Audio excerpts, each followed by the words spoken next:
This week, Politico co-founder John Harris wrote an article where he outlined 6 different bombshells that could explode at any time between now and November, that any one of them exploding has the potential to take out Donald Trump's administration and any hope he may have for re-election. And I read through and I agree with most of the things that Mr. Harris has to say here. There's a few that I think are a little too outlandish or I guess debunked at this point. But it is worth talking about some of them here. Let's start at the top. Number 1, according to Harris, the business of the presidency / the presidency of the business. And what he's talking about here with this particular bombshell, that is a ticking time bomb if you ask me, is Donald Trump's financial information from his businesses. What are you doing? And who are you doing it with? How much are you really worth? Did you lie about that net worth to the banks in order to secure more loans? Because we've already seen some documents that have been provided that show that the amount of money you reported to one company is not the same amount of money you reported to a different company. Now that is financial fraud if it was intentional. So that's the kind of thing that the public needs to know about. And that is the kind of thing that those investigators up in New York that they're trying to shut down, that's what they're trying to find out. So yes, that is a particularly big bombshell because that is not the kind of thing that Donald Trump would be able to pardon himself for, or another president would be able to pardon him for, should he go down for that in the state of New York. Another thing is the real inner circle. The people who know Trump best. Are any of them going to come forward? And he's not talking about, no. He's talking about people like Mary Trump with her book. Are there going to be more Mary Trumps? Why are we not hearing from the ex-wives, right? I am sure they've got some pretty interesting stories to tell.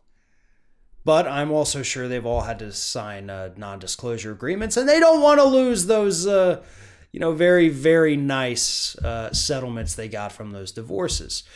But you may also have former maids, former, housekeepers, bodyguards, butlers, whatever you have. Those people have seen some things. Let's be honest. That's what John Harris has.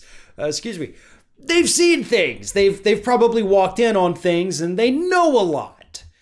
And these are people who may not be sitting on mountains of cash that they have to protect with a non-disclosure agreement.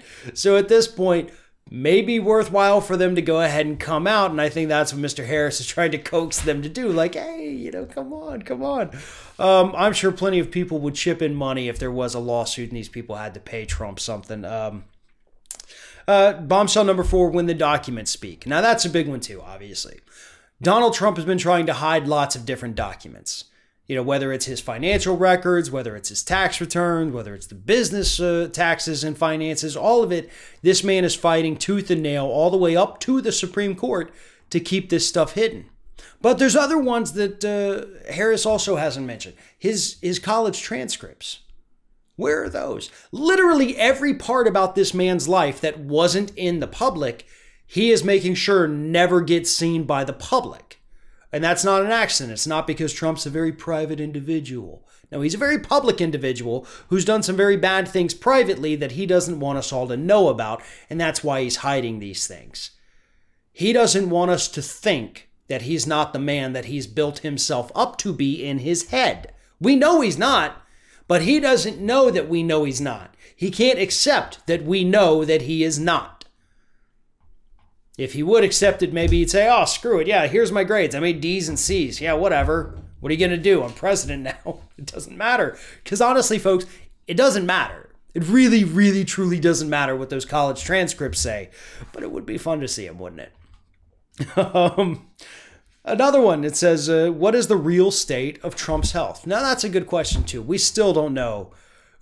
We still don't know the truth about this man's health. About his physical health, about his mental health.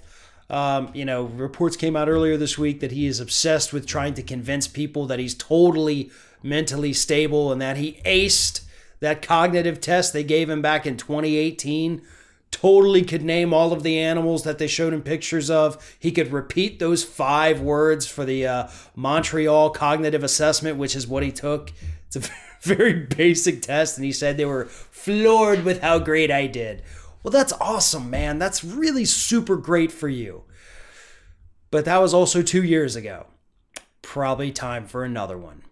But you're hiding that just like you're hiding the rest of everything. So yeah, between now and November, anything could happen. There could be bombshells that we haven't even predicted yet.